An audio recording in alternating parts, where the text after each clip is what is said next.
Hello दोस्तों, welcome to town maths. आज हम क्लास 11th और 12th का सबसे इम्पॉर्टेंट टॉपिक लेने वाले हैं जो है कैलकुलस। कैलकुलस में दो चीज़ें होती हैं, इंटीग्रल कैलकुलस और डिफरेंशियल कैलकुलस। इंटीग्रल कैलकुलस हम कभी बाद के लिए छोड़ देते हैं। अभी हम आज पढ़ेंगे डिफरेंशियल कैलकुलस। डिफरेंशियल कैलकुलस को हम डिफरेंशिएशन के नाम से जानते हैं। ऑल्सो इसे हम डेरिवेटिव ऑफ अ फंक्शन कहते हैं। अब एक सवाल दिमाग में आ सकता है कि डेरिवेटिव और डिफरेंशिएशन के अंदर क्या डिफरेंस होता है। तो सिंपल सी बात है, differentiation is a process. Differentiation जब हम किसी चीज का करते हैं उस प्रोसेस को हम डिफरेंशिएशन का नाम देते हैं, और जो एंड रिजल्ट आता है उसी को हम क्या कहते हैं, डेरिवेटिव। ओके, अब हम जानते हैं कि डिफरेंशिएशन होता क्या है, या डेरिवेटिव जो हम रिजल्ट आते हैं वो कैसे लाया जाता है। तो इसका सिंपल सा मतलब होता है कि कोई भी एक क्वांटिटी को चेंज करने से दूसरी क्वांटिटी में क्या चेंज आ रहा है। इंग्लिश में जैसे यहाँ लिखा हुआ है, differentiation is a mathematical tool that measures the exact rate of change of one moving quantity with respect to another. एक क्वांटिटी का चेंज दूसरे के रिस्पेक्ट में क्या होता है, उसी को हम डिफरेंशिएशन कहते हैं। इसका एक सिंपल एग्जांपल है जो हम बचपन से फिजिक्स में पढ़ते आ रहे हैं, वेलोसिटी। वेलोसिटी क्या होती है? Velocity is rate of change of distance या डिस्प्लेसमेंट पर यूनिट टाइम। ऐसे ही एक्सेलरेशन का भी हम एग्जांपल दे सकते हैं। सिमिलरली ये हैं कुछ रियल लाइफ एग्जांपल्स, जैसे स्पीड, वेलोसिटी मैंने आपको बता ही दिया। Population growth, profit, temperature and engineering में भी इसका यूज होता है। अगर हम इसे मैथमेटिकल फंक्शन की तरह देखना चाहें तो हम एक फंक्शन ले लेते हैं, y is equals to x plus three. एक सिंपल फंक्शन। ओके, अब हम इसे एक बहुत अच्छे एग्जाम्पल से समझते हैं। जैसे कि y है आपका पढ़ाई का रिजल्ट, मतलब ये है y को हम थोड़ी देर के लिए मान लेते हैं एग्जाम का रिजल्ट, और x को हम मान लेते हैं कितनी देर तक हमने पढ़ा। ठीक है, तो उसके हिसाब से अगर आप ज्यादा पढ़ेंगे तो रिजल्ट ज्यादा अच्छा आएगा। मतलब एग्जाम का रिजल्ट किस चीज पे डिपेंड करता है? आपके पढ़ने ना पढ़ने पे। मतलब अगर आपने ज्यादा पढ़ा तो एग्जाम का रिजल्ट बदल जाएगा, कम पढ़ा तो भी एग्जाम का रिजल्ट बदल जाएगा। इसलिए अगर हमें ये निकालना होगा, हम इसके चेंज करने से, मतलब कितना पढ़ा उसे चेंज करने से हमारा रिजल्ट कितना बदल रहा है, तो हम इसे डिफरेंशिएट करेंगे। ओके, अब डिफरेंशिएशन का बस मैथमेटिकल फंक्शन तो हमने देख लिया कैसे उसका होता है। अब हम देखेंगे ग्राफिकल रिप्रेजेंटेशन कैसे किया जाता है। ये है बहुत सिंपल सा graph, y is equals to x square. ये ग्राफ सभी जानते हैं, एक नॉर्मल पैराबोला। अब इसको अगर हम एक पॉइंट लेते हैं यहाँ पर, इस पॉइंट से अगर एक सीधी लाइन हम, तो इसी लाइन को डिफरेंशिएशन रिप्रेजेंट करते हैं। डिफरेंशिएशन का symbol dy by d x होता है, और उसे एफ डैश एक्स से भी रिप्रेजेंट करते हैं। ओके, अब ये टेंजेंट होता क्या है? Slope of tangent. तो स्लोप मतलब एंगल विथ एक्स एक्सिस, और टेंजेंट मतलब उस पॉइंट से एक सीधी लाइन हमने निकाली है, उसको हम टेंजेंट कहते हैं। तो स्लोप ऑफ टेंजेंट क्या रिप्रेजेंट करता है ग्राफ के अंदर? डेरिवेटिव रिप्रेजेंट करता है। अब हम बहुत सिंपल से एक रूल से चालू करेंगे जो डिफरेंशिएशन का एक बहुत की रूल है और हर जगह काम आएगा। ये है द पावर रूल। ओके, इसके अंदर किसी भी चीज का डिफरेंशिएशन करना है जिसमें x की पावर में कुछ है, कुछ मतलब n लिखा है यहाँ पर, कुछ भी हो सकता है, तो पावर आती है आगे, और जो x की पावर में है उसमें हम -1 कर दें। ठीक है, अब भी ये इतना समझ नहीं आया होगा, हम इसे एक क्वेश्चन से समझते हैं। जैसे यहाँ पे d by d x of x to the power 7 लिखा, तो हम इसे सॉल्व करने की कोशिश करेंगे। पहले हम लिख लेते हैं फंक्शन क्या है। ये हमारा सिंपल फंक्शन दे रखा है। इसके बाद हम लिखते हैं, दोनों side d by d x का मल्टीप्लाई कर देंगे।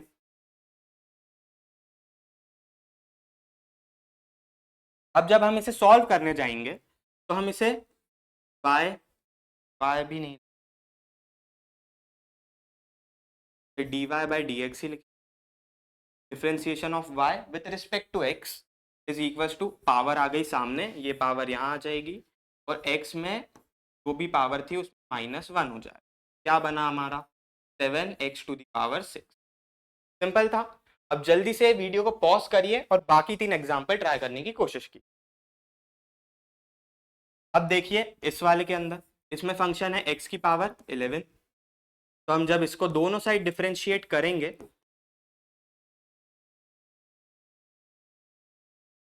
ऐसे हर स्टेप लिखना बहुत जरूरी है, अगर स्टेप नहीं लिखी तो मार्क्स नहीं मिलते हैं, राइट। ओके, अब यहाँ पे हम क्या करेंगे, वापस y/dx इज इक्वल, पावर क्या आ जाएगी, आगे आ जाएगी, और x की पावर में क्या हो जाएगा, जो भी पावर थी -1, यहाँ पर 11 - 1, तो क्या हो गया डिफरेंशिएशन, 11x⁻10 हो। सिंपल था। अब ये थे नॉर्मल होल नंबर्स, इजी पढ़ रहे थे। अब हम आ जाते हैं फ्रैक्शनल पावर पे। इसके अंदर भी हम यही सेम चीज करेंगे। पहले हम फंक्शन लिख लेते हैं, कंफ्यूज ना हो इसलिए। ये हमारा फंक्शन है, अब हम इसे डिफरेंशिएट कर देते हैं।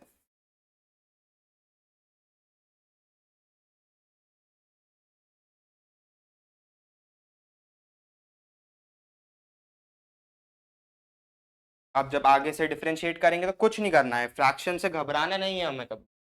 सिंपल सा क्या करना है, dy/dx इज इक्वल टू, जो भी पावर है, यहाँ पे पावर में क्या है, 3 है, उसे बिना सोचे समझे आगे की साइड लिख देना है x, फिर x लिखना है और उसकी पावर में डायरेक्ट कुछ नहीं करना है। हमने बोला 1 - 1 भी हुआ ना पावर में, तो भी हमको 0 डायरेक्ट नहीं लिखना है, यहाँ पे लिखना है कि जो भी पावर थी -1। अब इसमें भी तकलीफ आती है तो हम इसको भी अलग से सॉल्व कर लेंगे।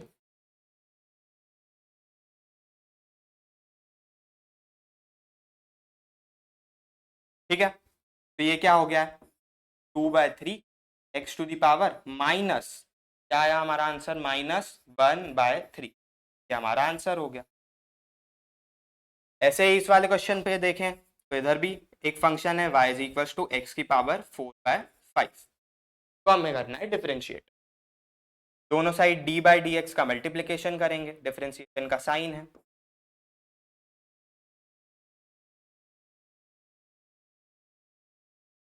ठीक है, अब इसके आगे हम क्या करना चाहेंगे, हम वापस लिखेंगे dy/dx इज इक्वल टू, जो भी पावर है वो सामने की साइड आ जाएगी, और उसके बाद x के ऊपर जो भी पावर थी उसमें -1 हो जाएगा।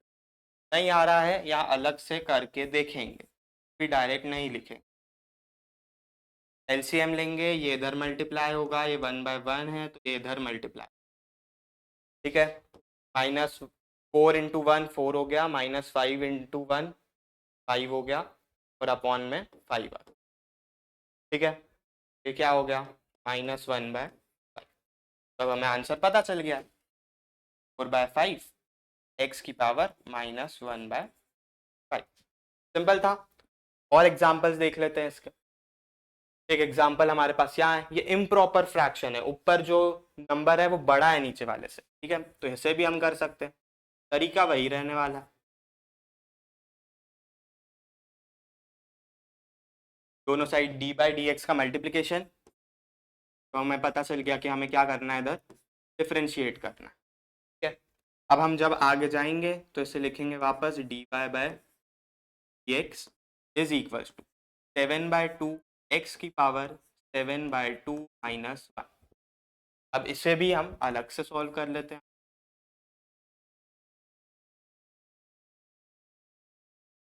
क्या हो गया, तो अब इसका आंसर हमारा सिंपल हो गया, 7/2 x⁻, 5/2। सिमिलरली ये भी कर लेते हैं। स्टेप्स लिखना बहुत ज़रूरी है, एग्जाम में मार्क्स नहीं देंगे इसके, स्टेप मार्किंग बहुत ज़्यादा होती है और बहुत वेटेज का चैप्टर है कैल।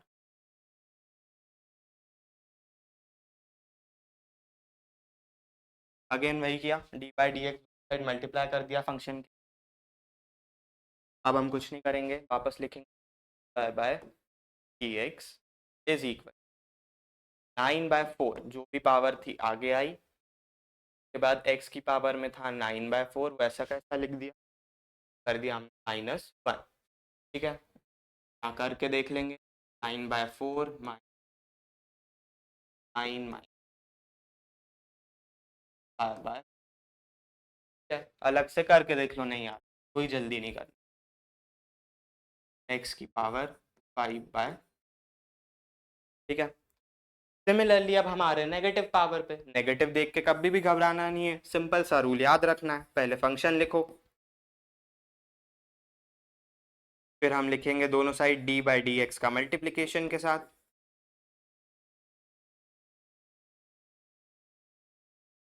अब हम इसके आगे क्या करते हैं,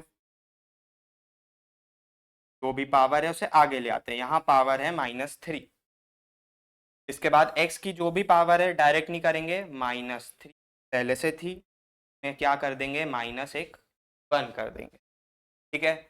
तो हम लिखेंगे -3x, यहाँ कर लो -3 -1 is equal to power minus, आ गया आपका आंसर,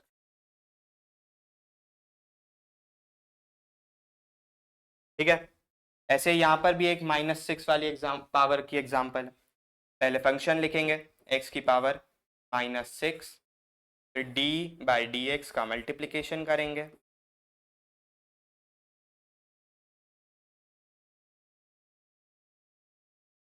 अब क्या करेंगे, अब तक तो हो जाना चाहिए हमें याद, y बाई डी एक्स यानी difference y with respect to x, power आएगी आगे, माइनस नहीं है, फिर x के ऊपर आएगी जो भी पावर थी उसमें होगा -1, ठीक है।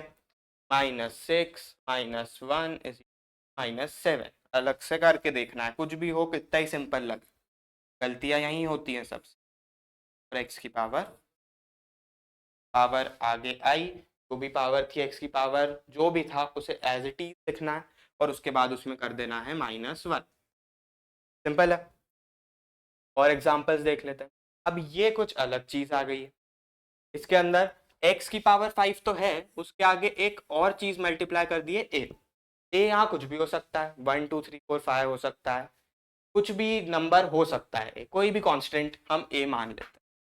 इसे क्या करेंगे, सबसे पहले तो इसमें भी वही सिंपल चीज करते हैं, पहले फंक्शन लिख y is equal to a x की पावर 5। अब हमें पता है हम किस चीज के साथ काम कर रहे हैं, दोनों side d by d x तो मल्टीप्लाई कर ही देते हैं, दिमाग नहीं लगाना है हमें।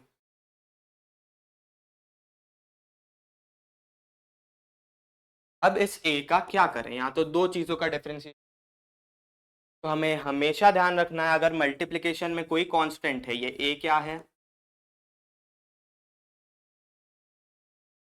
ये a एक कांस्टेंट है, इसकी वैल्यू नहीं बदल रही, तो हम इसे डिफरेंशिएशन के बाहर लिख सकते हैं।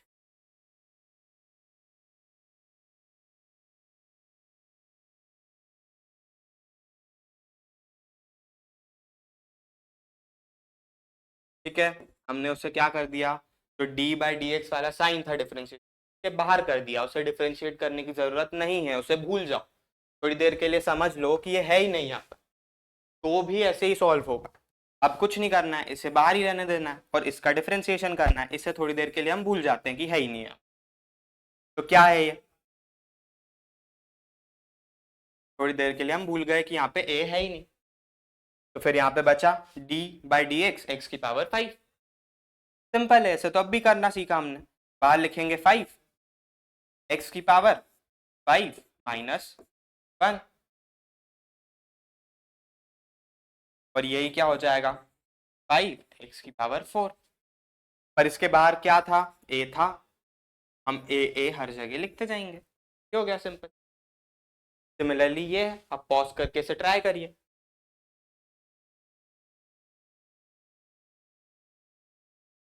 यहाँ फंक्शन एक्स की y is equal to b x की पावर 8, दोनों साइड डिफरेंशिएशन का साइन मल्टीप्लाई करेंगे, d by d x b x की पावर 8, b क्या है यहाँ पे क्वेश्चन में अभी लिखा नहीं है, पर हमें सपोज करो यहाँ लिखा है कि b इज अ कांस्टेंट, तो b कांस्टेंट है, बाहर आ जाएगा डिफरेंशिएशन के साइन के, तो हमें उसकी कोई फिक्र करने की जरूरत ही नहीं है, ये आ गया बाहर, d by d x of x की पावर 8। अब इसे तो हम करना जानते ही हैं, इसे हम सिंपली डिफरेंशिएट कर देंगे,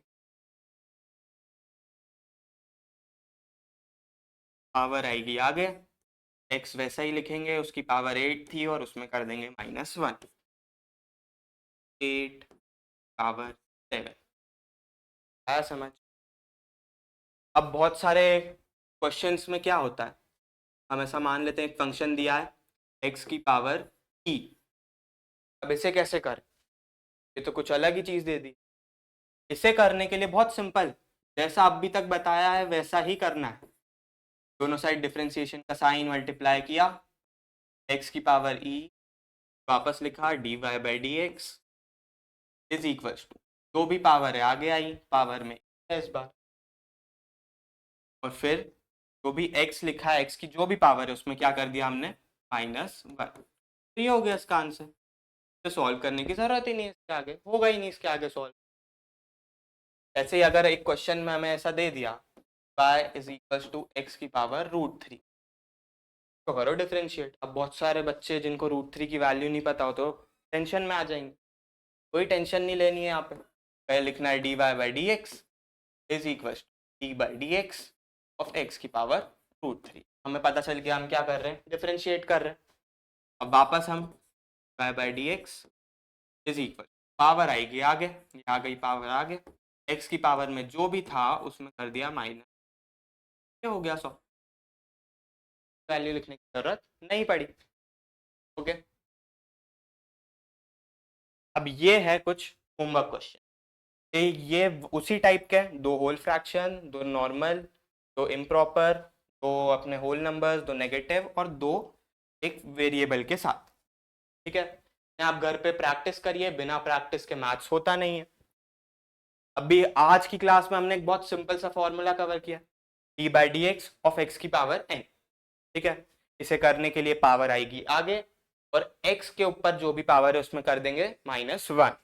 ओके, हमने होल नंबर्स का पावर कवर कर ली है, proper fractions, improper fractions, negative power और कांस्टेंट्स, ये सब हमने कवर कर लिया है पावर में।